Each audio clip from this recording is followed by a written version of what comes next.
अजमेर नगर निगम द्वारा अवैध निर्माणों के खिलाफ शुरू किए गए अभियान के खिलाफ व्यापारियों ने शुक्रवार को अजमेर बंद की घोषणा की है।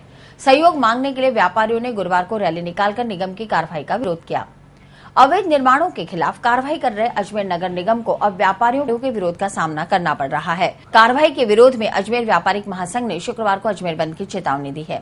महासंघ के अध्यक्ष मोहनलाल शर्मा ने घोषणा की है कि कल के बंद के तहत सभी बाजार बंद रखे जाएंगे। साथ ही इस बंद से केवल आवश्यक सेवाओं को मुक्त रखा जाएगा। बंद का समर्थन कर रहे व्यापारियों ने आज गांधी भवन से कलेक्ट्रेट तक वाहन रैली निकालकर व्यापारियों से बंद को समर्थन देने की अपील की। महासंघ की ओर से इस संबंध में जिला कलेक्टर को भी ज्ञापन सौंपा गया है। इस ज्ञापन में निगम कार्रवाई को अनुचित करार देते हुए तत्काल रोकने की मांग की गई है।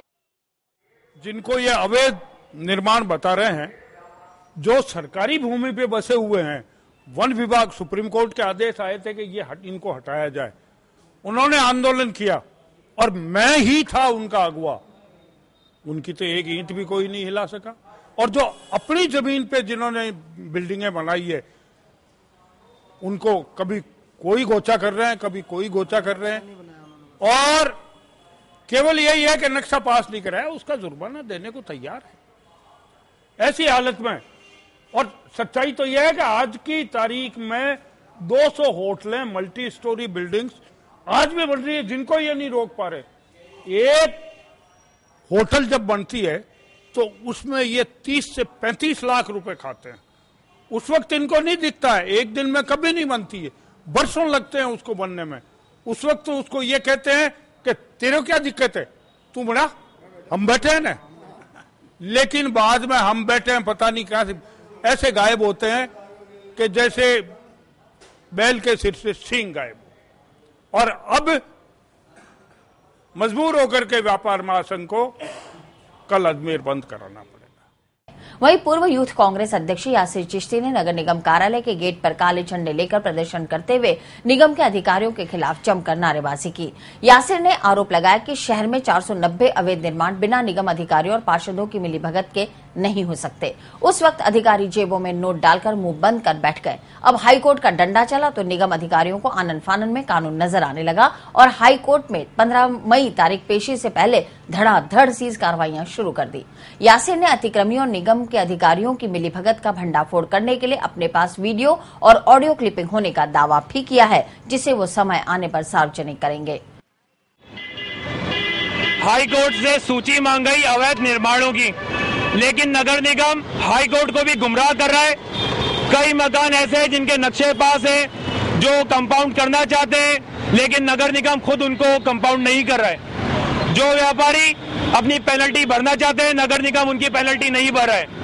एक वक्त में जब बिल्डिंग बन रही थी, सारे अधिकारियों को पता था बिल्डिंग बन रही है, तब उन्होंने इस बिल्डिंग को रोका क्यों नहीं?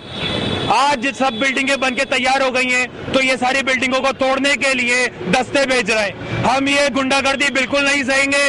और नगर निगम के खुद कुछ ऐसे अधिकारी हैं जिनके घर अवैध जमीनों पे बने हुए हैं, उनकी हम बाकायदा सूची जारी करेंगे। और इन लोगों की कई रिकॉर्डिंग ऐसी है जिसमें इन्होंने लोगों से रिश्वत खाई है। हम बहुत जल्द उन रिकॉर्डिंगों को भी सामने लेकर के आएंगे। और हम सारे अजमेर वासी नगर निगम के विरोध में आज यहाँ नगर निगम पे काला झंडा लगाया है।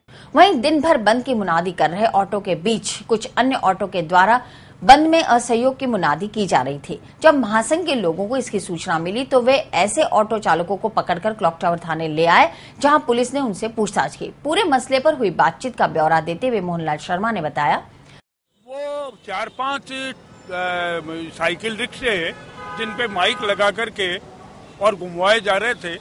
एक अनिल जाखड़ है जो पहले स्पेशल में हेड कांस्टेबल था, अब तो वो सस्पेंड है। वो पृथ्वीराज मार्ग पे दुकानों पे कब्जा कर रहा था, उसके लिए उसको हमने बंद कराया था।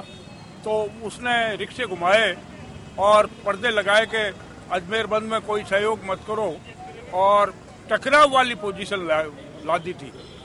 ऐसे में फिर ला करके उन रिक्शे वालों को यहाँ सब रिक्शे वो उनका सामान उतरवाया सीआई साहब ने, और उन्होंने ज्ञापन दे दिया है हमने।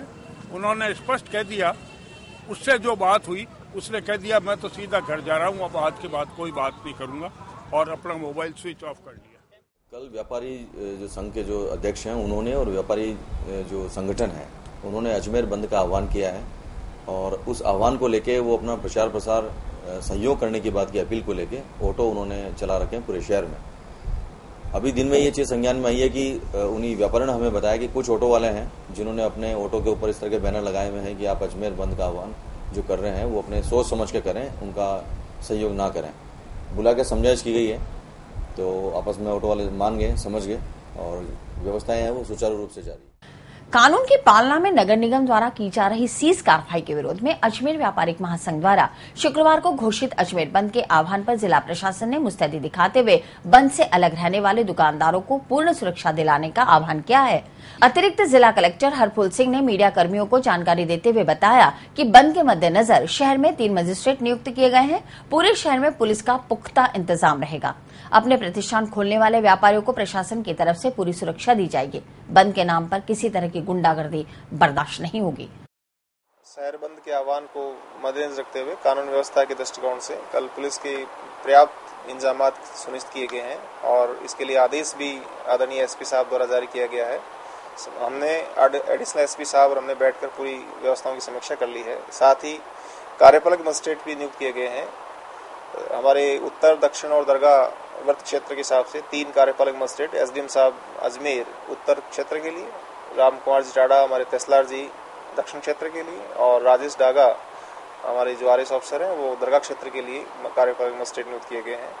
प्रातः से ही सारी व्यवस्थाएं अमल में रहेंगी। मैं स्वयं भी पूरी कार्य प्रक्रिया पर निगरानी रखूंगा और सभी जनसामान्य से, मानवों से, नागरिकों से अनुरोध रहेगा कि बंद के दौरान शांति बनाए रखें और किसी प्रकार की भी कोई जोर जबरदस्ती कहीं किसी लेवल पर नहीं होनी चाहिए।